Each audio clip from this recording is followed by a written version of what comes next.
проснулся в холодном поту. Нет, ничего страшного не произошло, просто плохой сон, и я это понимал. Но на душе было все равно не по себе.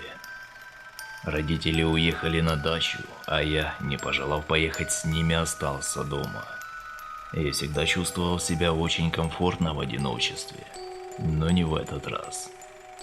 Решив пойти на кухню и выпить чашечку горячего чая, я надел свои любимые тапочки, включил свет и поплелся к плите. Как только я выпил кружку вкусного ароматного чая, то сразу успокоился и пошел обратно в постель. Но тут раздался тихий, но отчетливый стук в окно.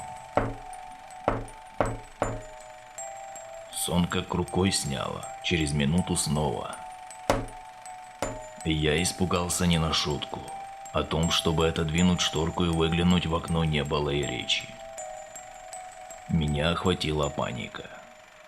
Я побежал в ванную комнату, захватив с собой плед. Вбежав в нее, я включил свет и заперся на небольшой шпингалет.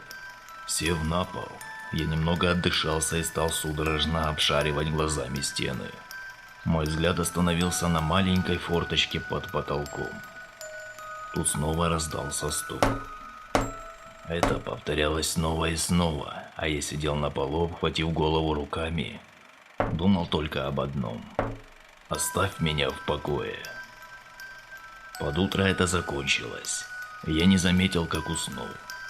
Вскоре приехали родители, и все стало на свои места. Недели через 2 всей семьей мы поехали на дачу. В час ночи я проснулся в своей комнате и услышал.